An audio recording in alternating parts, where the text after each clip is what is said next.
अस्सलाम वालेकुम वरहमतुल्लाहि वबरकातुहू। नाज़रीन तुसीं वेख रहे हो हरदा वसदा पाकिस्तान टीवी इंटरनेशनल ते जिन्ना साडा टीवी नूं सबसक्राइब नहीं कीता सबसक्राइब भी कर लैन। ते कल दी खबरां सुन रहे हैं कि अवाम के ऊपर महंगाई का बंब गिर गया, 25 रुपये लीटर तेल महंगा हो गया, महंगाई का बंब गिर गया। ਜਿਹੜਾ चैनल लगाओ वो उत्ते कोई खबर है, इस तो अलावा कोई खबर नहीं है किसी किस्म की। बस यही सुनते पे महंगाई का बंब गिर गया, बंब गिर गया। मैंने सिर्फ इन्ना दसो कि 25 रुपये तेल लीटर महंगा होया है तो मीडिया जो खास करके पाकिस्तान का वो बड़ा बोलता पे, बड़ा जोर ला के कि महंगाई का बंब गिर गया। तो जो पिछले हफ्ते तेल सस्ता होया सी उदों भी मीडिया ऐसा बोलिया सी, उदों मीडिया तो वर्गी सी मां, उदों मीडिया तो बोलता ही नहीं सी हैगा। तो हुण अगर 25 रुपये लीटर महंगा होया या तो देखो खान साहब दे अपने तेल के खूह ने, उन्होंने अपने तेल के खूह ने तो उन्होंने कमाई अपने घर लै जानी है। तो उन्हें बनी गाला तब्दील करके उन्होंने ढा के उत्थे कोई वड्डा महल बना लेना, फिर तो सही है। फिर बाकी मीडिया जो गलबात करे पता चलता है कि खान साहब ने अपने घर लै जाने पैसे। वो खान साहब देखो उन्होंने जिन्नी तारीख गवाह है, जिन्नी जिंदगी उन्होंने गुजरी है, वो एक ईमानदार शख्स ने। वो वतन के खातर हमदर्द सी तो हमदर्द है ने तो हमदर्द रहणगे। तो वो तेल का बंब जोड़ा है वो गिरिया है। तो अवाम देखो जड़ियाँ अच्छियां हुकूमत होंदियां ने, जड़ियाँ अच्छियां गौरमेंट होंदियां ने, वो अपने वतन के जोड़े उत्ते थोड़ा बहुता टैक्स लगा के वो जो अखराजात जो वतन के वो इतों ही चलते है, होर कितों उन्हें घरों लैके आने ने या उन्होंने सहाफियों को लैने ने जिन्हें लिफाफे लेंदे ने, जोड़े तेल का बंब चला रहे हैं। 25% मतलब 25 रुपये बढ़ गया, या वो लिफाफे वाले सहाफी जाते अद्धे अद्धे लिफाफे देन खान साहब नूं। तो वो खान साहब जोड़े ने वो बंब ना अवाम के उत्ते गिरान। अवाम के अगर इन्ने हमदर्द ने तो अवाम के हमदर्द कोई नहीं है। अगर अवाम के हमदर्द होण तो खर उस काम नूं भी इसे तरह वो भी तहरीक चलान, जैसा खान साहब कोई अच्छे मुल्क के काम करते हैं उन्होंने जिक्र ही नहीं करते। उदों मीडिया मर जाता वे, वह इन्ना लीला है इन्ना ले राजी हो जाता है, नाल सहाफियां का। तो जो कोई अच्छा काम करते हैं वह तो कोई जिक्र नहीं करते। अच्छा काम करने लिए हूँ तुहानूं मैं दसां तो कश्मीर लिए खान साहब ने आवाज़ उठाई सी। जो कश्मीर लिए आवाज़ उठाई है सारी दुनिया इस चीज़ को बड़ा पसंद कर रही थी कि कश्मीरियों के हक में आवाज़ उठाई है। तो 70 साल बाद जिस एक हुक्मरान ने, एक ऐसे वज़ीर आज़म ने जड़ा मुंतखब वज़ीर आज़म पाकिस्तान की अवाम का, उन्हें अवाम की खातर, गरीब अवाम की खातर, कश्मीरियों की खातर आवाज़ उठाई।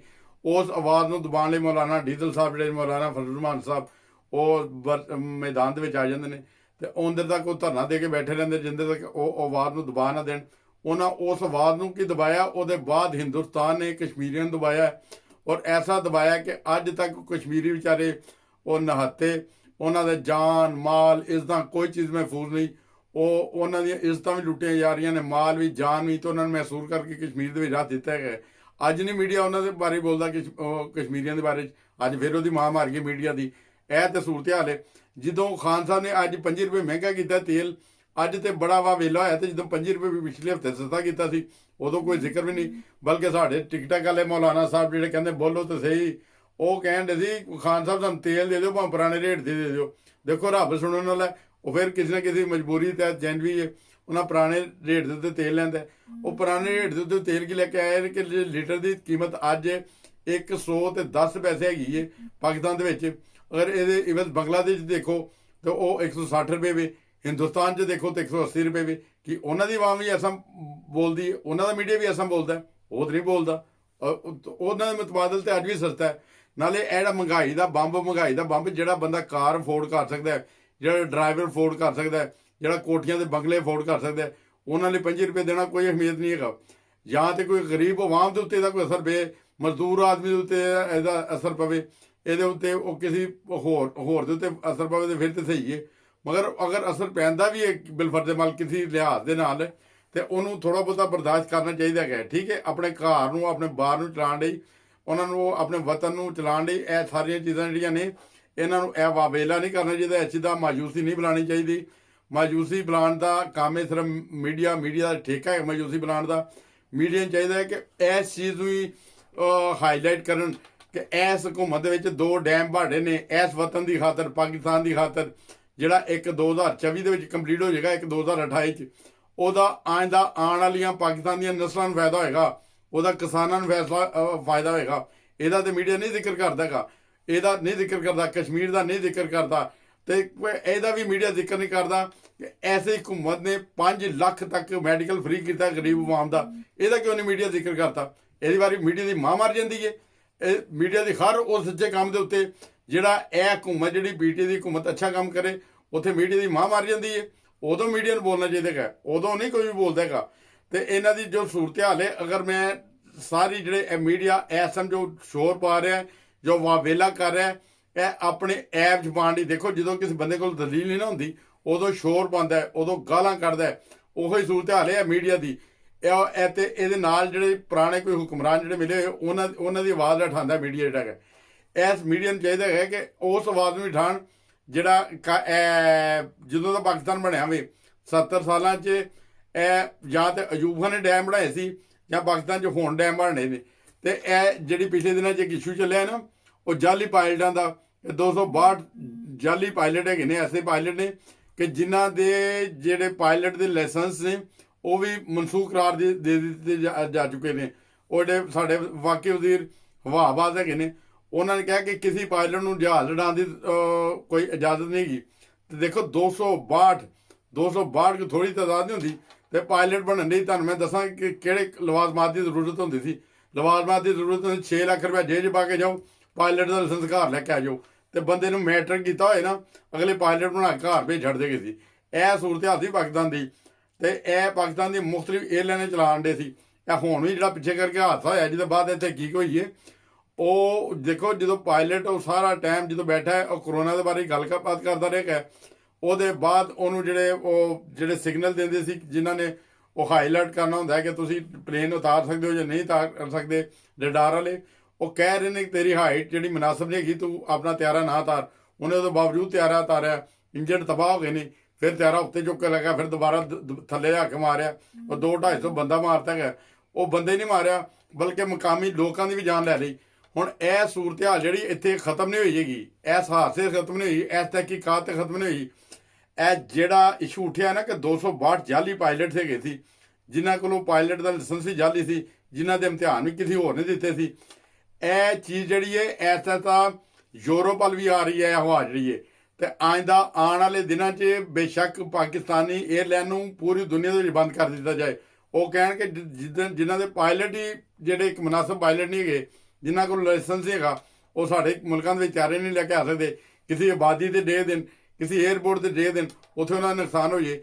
ਮੁਮਕਿਨ ਹੈ ਕਿ ਪੀਆਈਏ ਦੇ ਉੱਤੇ ਪੂਰੀ ਦੁਨੀਆ 'ਚ ਹੁਣ ਪਾਬੰਦੀ ਲੱਗ ਜੇ। ਇਹ ਤੇ ਪਿਛਲੀਆਂ ਹੁਕੂਮਤਾਂ ਦਾ ਦਿੱਤਾ ਹੋਇਆ ਤੋਹਫਾ ਹੈਗਾ, ਇਹਨੂੰ ਹਾਈਲਾਈਟ ਕਰਨਾ ਚਾਹੀਦਾ ਹੈ। ਇਹ ਹਾਈਲਾਈਟ ਇਹ ਕਰਨਾ ਸ਼ੁਰੂ ਕਰਤਾ ਜੀ। 5 ਰੁਪਏ ਡੀਜ਼ਲ ਮਹਿੰਗਾ ਹੋ ਗਿਆ, ਤੇਲ ਮਹਿੰਗਾ ਹੋ ਗਿਆ, 110 ਰੁਪਏ ਮਤਲਬ ਕਿ 100 ਰੁਪਏ ਚਲਾ ਗਿਆ ਇਸका ਰੇਟ।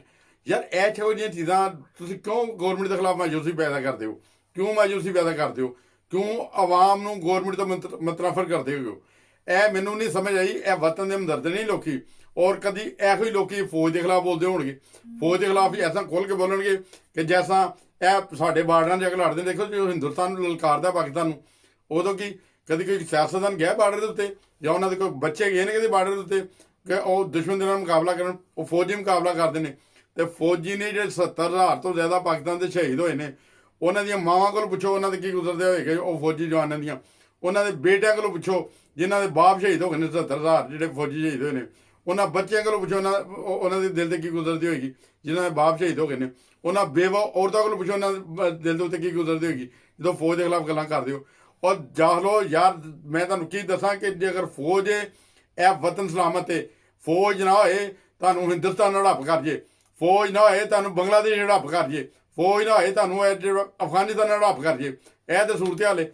ਫੌਜ ਦੀ ਵਜ੍ਹਾ ਤੋਂ ਤੁਸੀਂ ਆਪਣੇ ਘਰ ਬਾਹਰ 'ਚ ਮਹਿਫੂਜ਼ ਹੋ ਔਰ ਤੁਹਾਡੀਆਂ ਇੱਜ਼ਤਾਂ ਮਹਿਫੂਜ਼ ਨੇ, ਤੁਸੀਂ ਆਪ ਮਹਿਫੂਜ਼ ਹੋ। ਤੇ ਖੁਦਾਰਾ ਫੌਜ ਦੇ ਖਿਲਾਫ ਨਾ ਬੋਲਿਆ ਕਰੋ, ਖੁਦਾਰਾ ਇਸ ਹਕੂਮਤ ਦੇ ਖਿਲਾਫ ਹੀ ਨਾ ਬੋਲੋ। ਇਸ ਹਕੂਮਤ ਨੂੰ ਜਾਂ ਤੇ ਇਹਨੇ ਪੈਟਰੋਲ ਮਹਿੰਗਾ ਕਰਕੇ ਆਪਣੇ ਘਰ ਪੈਸੇ ਲੈ ਜਾਣੇ ਨੇ, ਆਪਣੇ ਕੋਠੀਆਂ ਦੇ ਮਹਿਲ ਬਣਾਉਣੇ ਨੇ ਜੈਸਾ ਪਹਿਲੀਆਂ ਹਕੂਮਤਾਂ ਨੇ ਬਣਾਏ ਨੇ, ਫਿਰ ਤੇ ਤੁਸੀਂ ਜ਼ਰੂਰ ਇਹਦੇ ਖਿਲਾਫ ਬੋਲੋ। ਅਗਰ ਜਦੋਂ ਇਹ ਬੰਦਾ ਹੀ ਨਹੀਂ ਆਈਦਾ ਫਿਰ ਤੁਸੀਂ ਕਿਉਂ ਇਹਦੇ ਖਿਲਾਫ ਬੋਲਦੇ ਹੋ? ਇਹਦੇ ਖਿਲਾਫ ਹੋਰ ਕੋਈ ਇਸ਼ੂ ਨਹੀਂ ਲੱਭਦਾ, ਕੋਈ ਇਸ਼ੂ ਨਹੀਂ ਲੱਭਦਾ। ਤੇ ਇਹਦੇ ਖਿਲਾਫ ਜਿਹੜੇ ਮੀਡੀਆ ਦੇ ਵਿੱਚ ਆ ਕੇ ਇਹ ਚੀਜ਼ ਨੂੰ ਛਾਲਣਾ ਸ਼ੁਰੂ ਕਰ ਦਿੰਦੇ ਨੇ। ਇਮਰਾਨ ਖਾਨ ਨੇ ਦੂਜੀ ਸ਼ਾਦੀ ਕਰ ਲਈ, ਤੀਜੀ ਸ਼ਾਦੀ ਕਰ ਲਈ, ਉਹ ਪਿੰਕੀ ਨਾਲ ਕਰ ਲਈ, ਉਹ ਪੀਰੀ ਨਾਲ ਕਰ ਲਈ। ਉਹ ਯਾਰ ਜਿਹਦੇ ਨਾਲ ਮਰਜ਼ੀ ਕਰੇ। ਇਸਲਾਮ ਨੂੰ 4 ਸ਼ਾਦੀਆਂ ਦੀ ਇਜਾਜ਼ਤ ਦਿੰਦਾ, ਅਗਰ ਉਹ ਸਿਹਤਮੰਦ ਹੈ, ਅਗਰ ਉਹ ਅਫੋਰਡ ਕਰ ਸਕਦਾ 4 ਸ਼ਾਦੀਆਂ ਦੀ ਇਜਾਜ਼ਤ ਦਿੰਦਾ। ਜਦੋਂ ਇਹ ਇਜਾਜ਼ਤ ਤੁਹਾਡੇ ਕਿਸੇ ਨੂੰ ਨਹੀਂ, ਹਜੇ ਤੱਕ ਤਾਂ ਮੁਹੰਮਦ ਮੁਸਤਫਾ ਸੱਲੱਲਾਹੁ ਅਲੈਹਿ ਵਸੱਲਮ ਨੇ ਇਜਾਜ਼ਤ ਦਿੱਤੀ, ਹਰ ਮੁਸਲਮਾਨ ਨੂੰ ਇਜਾਜ਼ਤ ਦਿੱਤੀ ਹੈ। ਤੇ ਫਿਰ ਤੁਸੀਂ ਕੌਣ ਹੁੰਦੇ ਸ਼ੋਰ ਕਰਨ ਵਾਲੇ? ਖੁਦਾ ਦਾ ਖੌਫ ਕਰੋ, ਇਹ ਜਿਹੜੀ ਮਾਯੂਸੀ ਨਾ ਬੁਲਾਓ। ਔਰ ਜਿਹੜਾ ਇਸ ਟਾਈਮ ਇਸ਼ੂ ਉੱਠਿਆ ਹੈ ਪਾਇਲਟਾਂ ਦਾ, ਉਹਦੇ ਵੱਲ ਗੌਰ ਕਰੋ। ਤੇ ਆਇੰਦਾ ਆਉਣ ਵਾਲੇ ਦਿਨਾਂ 'ਚ ਤੁਹਾਨੂੰ ਮੈਂ ਦੱਸਦਾ ਪਿਆ, ਇਹ ਅਰਬ ਅਮਾਰਾਤ ਦੇ ਜਿਹੜੇ ਜਹਾਜ਼ ਨੇ, ਐਮਰੇਟਸ ਦੇ ਜਹਾਜ਼ ਨੇ, ਗੋਲਫ ਨੇ, ਦੂਸਰੇ ਤੀਸਰੇ, ਇੱਥੇ ਬਹੁਤ ਸਾਰੇ ਸਾਡੇ ਇੰਜੀਨੀਅਰ ਭਰਤੀ ਨੇ ਪਾਕਿਸਤਾਨੀ, ਬਹੁਤ ਸਾਰੇ ਪਾਇਲਟ ਭਰਤੀ ਨੇ। ਉਹਨਾਂ ਦੀ ਵੀ ਲਿਸਟ ਬਣ ਚੁੱਕੀ ਹੈ। ਉਹਨਾਂ ਦੇ ਬਾਰੇ ਵੀ ਤਹਿਕੀਕ ਕਰਨਗੇ ਕਿ ਇੰਜੀਨੀਅਰ ਸਹੀ ਨੇ ਕਿ ਨਹੀਂ, ਇਹ ਪਾਇਲਟ ਸਹੀ ਨੇ ਕਿ ਨਹੀਂ। ਅਗਰ 2 ਨੰਬਰ ਨੇ ਤਾਂ ਉਹਨਾਂ ਨੂੰ ਬਹੁਤ ਜਲਦੀ ਫਾਰਗ ਕਰਕੇ ਵਾਪਸ ਭੇਜ ਰਹੇ ਨੇ। ਇਹ ਸੂਰਤ ਹਾਲ ਹੈ। ਜਿੱਥੇ ਪਾਕਿਸਤਾਨ ਦਾ ਇਮੇਜ ਸਾਡਾ ਮੌਜੂਦਾ ਵਜ਼ੀਰ ਆਜ਼ਮ ਇਮਰਾਨ ਖਾਨ ਬਣਾਉਣਾ ਚਾਹੁੰਦਾ ਵੇ, ਉਹਨੂੰ ਇਮੇਜ ਨੂੰ ਪੁਰਾਣੀਆਂ ਹਕੂਮਤਾਂ ਦੇ ਕੀਤੇ ਕਰਤੂਤ ਤਬਾਹੋ ਬਰਬਾਦ ਕਰ ਦਿੰਦੀਆਂ ਨੇ। ਫਿਰ ਉਹਦੇ ਬਾਅਦ ਲੋਕੀ ਜਮਹੂਰੀਅਤ ਦੇ ਨਾਅਰੇ ਲਾਉਂਦੇ ਨੇ। ਕੋਈ ਖੁਦਾ ਦਾ ਖੌਫ ਕਰੋ। ਜਮਹੂਰੀਅਤ ਉਹ ਨਹੀਂ ਹੈਗੀ, ਉਹ ਬਾਦਸ਼ਾਹਤ ਹੈ ਜਿਹਨੂੰ ਤੁਸੀਂ ਜਮਹੂਰੀਅਤ ਕਹਿੰਦੇ ਹੋ। ਇੱਕ ਸੀ ਗਰੀਬ ਆਦਮੀ, ਉਹ ਘਰ ਭਜਾਇਆ, ਕਹਿਣ ਲੱਗਾ ਕਿ ਅੱਬਾ ਬਾਦਸ਼ਾਹ ਮਰ ਗਿਆ। ਉਹਦੇ ਪਿਓ ਨੇ ਕਿਹਾ ਕੋਈ ਗੱਲ ਨਹੀਂ ਪੁੱਤ। ਤੇ ਥੋੜੇ ਦਿਨ ਗੁਜ਼ਰਦੇ ਨੇ ਤੇ ਉਹਦਾ ਪੁੱਤਰ ਬਾਦਸ਼ਾਹ ਬਣ ਜਾਂਦਾ। ਉਹ ਫਿਰ ਦੌੜਾ ਆਉਂਦਾ, ਅੱਬਾ ਬਾਦਸ਼ਾਹ ਦਾ ਪੁੱਤਰ ਹੀ ਮਰ ਗਿਆ। ਉਹਦਾ ਪਿਓ ਕਹਿੰਦਾ ਪੁੱਤ ਕੋਈ ਗੱਲ ਨਹੀਂ। ਅੱਗੋਂ ਫਿਰ ਉਹਦਾ ਭਰਾ ਕੋਈ ਬਾਦਸ਼ਾਹ ਬਣ ਜਾਂਦਾ ਹੈਗਾ। ਫਿਰ ਇੱਕ ਦਿਨ ਆਉਂਦਾ, ਕਹਿੰਦਾ ਅੱਬਾ ਬਾਦਸ਼ਾਹ ਦਾ ਭਰਾ ਹੁਣ ਨਵਾਂ ਬਾਦਸ਼ਾਹ ਮਰ ਗਿਆ। ਉਹਨੇ ਕਿਹਾ ਪੁੱਤ ਸਾਰੀ ਦੁਨੀਆ ਮਰ ਜੇ ਪਰ ਤੂੰ ਨਹੀਂ ਬਾਦਸ਼ਾਹ ਬਣਨਾ। ਤੇ ਉਹੀ ਹਿਸਾਬ ਸਾਡੀ ਪਾਕਿਸਤਾਨ ਦੀ 2 ਵੱਡੀਆਂ ਪਾਰਟੀਆਂ ਦਾ ਹੈ, ਖਾਸ ਕਰਕੇ ਪਾਕਿਸਤਾਨ ਪੀਪਲ ਪਾਰਟੀ ਤੇ ਮੁਸਲਿਮ ਲੀਗ ਨੂਨ। ਇਹਨਾਂ ਦੇ ਜਿੰਨੇ ਵੀ ਪਟਵਾਰੀ ਨੇ, ਜਿੰਨੇ ਵੀ ਦੂਸਰੇ ਦੋਸਤ ਨੇ, ਉਹ ਯਾਦ ਰੱਖਣ, ਉਹਨਾਂ ਨੂੰ ਕਦੀ ਨਹੀਂ ਵਜ਼ੀਰ ਆਜ਼ਮ ਬਣਨਾ, ਉਹਨਾਂ ਨੇ ਕਦੀ ਨਹੀਂ ਸਦਰ ਬਣਨਾ। ਇਹਨਾਂ ਦੀਆਂ ਆਪਣੀਆਂ ਨਸਲਾਂ ਤਿਆਰ ਨੇ, ਉਹੀ ਬਣਨਗੇ। ਤਾਂ ਖੁਦਾਰਾ ਪਾਕਿਸਤਾਨ ਦਾ ਸਾਥ ਦਿਓ, ਪਾਕਿਸਤਾਨ ਨਾਲ ਹਮਦਰਦੀ ਕਰੋ। ਤੁਹਾਡੇ ਚੋਂ ਕਿਸੇ ਨੇ ਨਹੀਂ ਬਾਦਸ਼ਾਹ ਬਣਨਾ, ਨਾ ਕਿਸੇ ਵਜ਼ੀਰ ਨੇ ਬਣਨਾ। ਇਹਨਾਂ ਨੇ ਮਾਰਨਾ, ਇਹਨਾਂ ਦੇ ਪੁੱਤਰਾਂ ਨੇ ਬਣਨਾ, ਉਹਨਾਂ ਨੇ ਮਾਰਨਾ, ਉਹਨਾਂ ਦੇ ਪੁੱਤਰਾਂ ਨੇ ਬਣਨਾ। ਤੇ ਇਹ ਬਾਦਸ਼ਾਹਤ ਉਹਨਾਂ ਦੇ ਘਰਾਂ 'ਚ ਹੀ ਰਹਿਣੀ ਹੈ। ਖੁਦਾਰਾ ਤੁਸੀਂ ਆਪਣੇ ਵਤਨ ਨਾਲ ਹਮਦਰਦ ਰਹੋ। ਵਤਨ ਤੁਹਾਨੂੰ ਕੋਈ ਦੇ ਸਕਦਾ, ਵਤਨ ਦੇ ਨਾਲ ਹਮਦਰਦ। ਇਹ ਵਜ਼ੀਰ ਆਜ਼ਮ ਜਿਹੜਾ ਪਾਕਿਸਤਾਨ ਦਾ ਇਸ ਟਾਈਮ ਹੈਗਾ, ਇਹਨੇ 22-23 ਸਾਲ ਇਹਨੇ ਮਿਹਨਤ ਕੀਤੀ ਹੈ। ਇਹਦੀ ਮਿਹਨਤ ਤੋਂ ਬਾਅਦ ਇਹਨੂੰ ਇਹਦਾ ਫਲ ਮਿਲਿਆ। ਅਗਰ ਇਹ ਹੁਕੂਮਤ 'ਚ ਆਇਆ ਹੈ, ਇਹਨੂੰ 5 ਸਾਲ ਤੇ ਰਹਿਣ ਦਿਓ। ਇਹਨੂੰ ਦੇਖੋ ਇਹਦੀ ਕਾਰਕਰਦਗੀ, ਇਹਨੂੰ ਫਿਰ ਵੋਟ ਦਿਓ। ਇਹ 5 ਤੋਂ 10 ਸਾਲ ਰਹਿ ਜਾਏਗਾ ਤਾਂ ਵਤਨ ਦੀ ਪੂਰੀ ਦੁਨੀਆ ਦੇ ਵਿੱਚ ਇੱਕ ਪਹਿਚਾਣ ਹੋ ਜਾਏਗੀ। ਅਗਰ ਤੁਸੀਂ ਇਹ ਲੱਤਾਂ ਖਿੱਚੋਗੇ, ਖੁਦਾ ਨਾ ਖਾਸਤਾ ਚਲਾ ਗਿਆ, ਤੇ ਫਿਰ ਇਸ ਵਕਤ ਨੂੰ ਤਰਸੋਗੇ। ਜੈਸਾ ਅੱਜ ਬਹੁਤ ਸਾਰੇ ਲੋਕ ਕਹਿੰਦੇ ਨੇ ਮੁਸ਼ਰਫ ਦਾ ਦੌਰ ਬਹੁਤ ਅੱਛਾ ਸੀ, ਮੁਸ਼ਰਫ ਦਾ ਦੌਰ ਬਹੁਤ ਅੱਛਾ ਸੀ। ਤੁਸੀਂ ਵੀ ਇਹਨਾਂ ਦੌਰਾਂ ਨੂੰ ਯਾਦ ਕਰੋਗੇ। ਤੁਸੀਂ ਅਯੂਬ ਖਾਨ ਦੇ ਦੌਰ ਨੂੰ ਅੱਜ ਯਾਦ ਕਰਦੇ ਹੋ। ਸਾਡੇ ਵੱਡੇ ਬਜ਼ੁਰਗ ਉਹ ਅੱਜ ਹੀ ਕਹਿੰਦੇ ਨੇ ਉਹ ਇੱਕ ਨਿਹਮਤ ਸੀ, ਰੱਬ ਦੀ ਨਿਹਮਤ ਸੀ ਅਯੂਬ ਖਾਨ ਦਾ ਦੌਰ। ਅਯੂਬ ਖਾਨ ਦਾ ਦੌਰ ਜਿਹੜਾ ਉਹਦੇ ਡੈਮ ਬਣੇ ਨੇ, ਉਹਦੇ ਮੁਲਕ ਨੇ ਤਰੱਕੀ ਕੀਤੀ ਹੈ। ਉਸ ਦੌਰ ਦੇ ਵਿੱਚ ਮੁਲਕ ਨੇ ਦੂਜੇ ਮੁਲਕਾਂ ਨੂੰ ਵੱਡੇ ਨੇ ਕਰਜ਼ਾ ਦਿੱਤਾ ਹੈ। ਤੇ ਇਹ ਜਿਹੜੇ ਜਮਹੂਰੀਅਤ ਦੇ ਦੌਰ ਨੇ ਉਹਦੇ ਵਿੱਚ ਕਰਜ਼ਾ ਲਿਆ, ਇੰਨਾ ਕਰਜ਼ਾ ਲਿਆ ਕਿ ਸਾਡੀਆਂ ਨਸਲਾਂ ਦਿੰਦੀਆਂ ਰਹਿਣ ਤੇ ਖਤਮ ਨਹੀਂ ਹੋਏਗਾ। ਤੇ ਜਿਹੜੇ ਅਸੀਂ ਕਹਿੰਦੇ ਨਾ 4 ਸੜਕਾਂ, 4 ਪੁਲ ਵੇਖ ਕੇ, 4 ਮੈਟਰੋ ਵੇਖ ਕੇ ਵਾਹ ਬੜੇ ਨਾਰੇ ਮਾਰਦੇ ਹਾਂ ਅਸੀਂ। ਉਹ ਖੁਦਾਰਾ ਉਹ ਜਿਹੜੇ ਮੈਟਰੋ ਦੀ ਉਹ ਵੀ ਕਰਜ਼ੇ ਦੇ ਵਿੱਚ, ਬਲਕਿ ਸੂਦ ਉਹਦਾ ਦਿੱਤਾ ਜਾਂਦਾ ਰਹੇਗਾ। ਉਹਦਾ ਕਰਜ਼ਾ ਨਹੀਂ ਲੱਥਣਾ ਐਡੀ ਜਲਦੀ। ਔਰ ਐਸੇ ਤਰ੍ਹਾਂ ਸੜਕਾਂ ਜਿਹੜੀਆਂ ਬਣੀਆਂ ਨੇ ਉਹ ਵੀ ਕਰਜ਼ੇ ਲੈ ਕੇ ਬਣਾਉਂਦੇ ਨੇ।